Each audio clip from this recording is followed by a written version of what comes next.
There's no doubt that the JLC Reverso is one of the most iconic watches, alongside the likes of the Omega Speedmaster, the Rolex Submariner and the Patek Philippe Nautilus. JLC has everything an iconic watch brand needs. There's just one problem.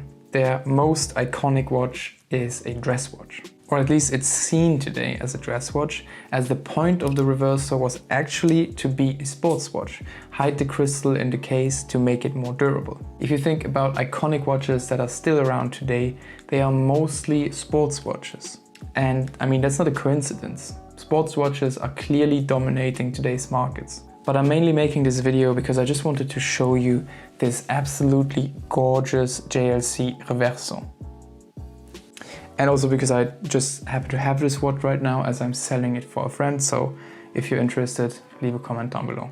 But I also thought it would be interesting to talk about JLC and why they're having so much trouble fitting in today's mostly sports watch dominated watch world. But let's talk about this watch first. So this is obviously the iconic Reverso. The reversible case really makes this a very, very unique watch. The case size on this one is on the smaller side, making it a very, very dressy watch. It's also made out of white gold and it has a moon phase indicator, a day and night indicator and a réserve de marche, so a power reserve indicator. But what makes me love this particular model over most of the other Reversos is that it doesn't have a polished solid steel caseback, nor does it have a second dial, but it has an open caseback, making you be able to see the beautiful JLC caliber. So this is very far away from the initially thought sports watch, as it doesn't have a solid caseback and it's an insanely dressy complication having a moon phase. And I have to say, playing with this case is really, really satisfying. It really feels so well engineered. The tolerances are so tiny that it feels solid, but you can move it around and click it into place. I could just do this all the time.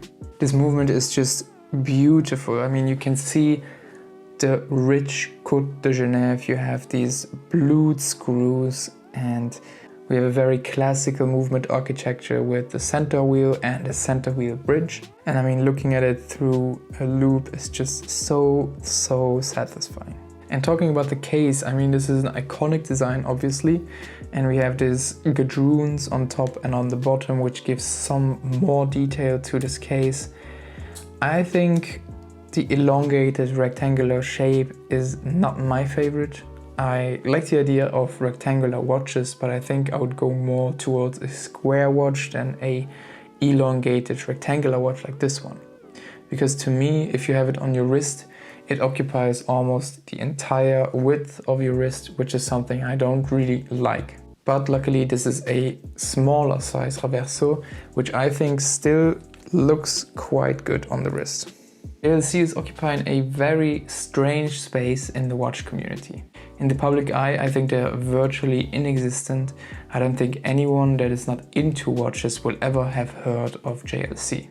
Whereas in the watch community, they have a great reputation. Most people will be familiar with the term JLC being the watchmaker of watchmakers. And that's definitely true. They have the largest number of calibers under their name, the largest number of patents, and they have supplied watch brands with movements all over the place. Most famously, they have supplied the movements for the first iterations of the Audemars Piguet Royal Oak, Patek Philippe Nautilus and Vacheron Constantin Overseas. But even though JLC has this amount of respect and heritage, I don't see many people actually wearing these watches. And I'm convinced it is because their most iconic watch, the Reverso, is a dress watch, and in this day and age, dress watches are not really the hottest thing.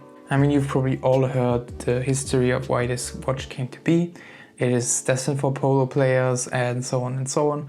But recently I've heard another reason why this watch could be useful back in the day. So apparently when you were invited to a fancy dinner or a fancy party, it was usually seen as inappropriate or even rude to be wearing a watch, because you were supposed to kind of forget the time while you were partying. And the Reverso would allow you to just flip around your watch to not display the time anymore, which was considered more polite back in the day.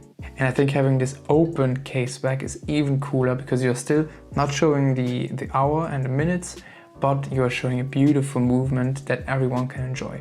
By the way, I speak French and German as well, so I can tell you that I would pronounce the brand name Jeager-LeCoultre, but there's a slight problem because Jeager is actually a German name, so Jäger, which means hunter, but as it's a Swiss brand, I would still say it's called Jeager-LeCoultre.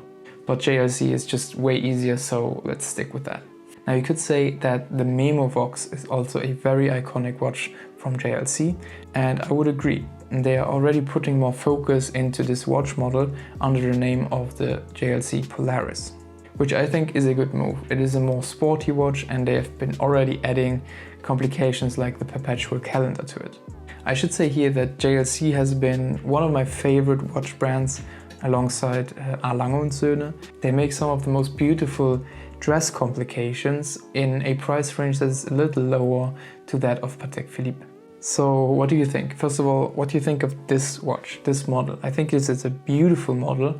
It is a very nice, complicated dress watch in precious metal, and I think it's an unusual JLC, especially the typeface of the numerals is very unusual for the brand. And this Réserve de Marche and day and night indicator with this solid gold moon face is just beautiful, and turning it around and seeing the movement is just something that I think is so cool and much cooler than having a polished caseback.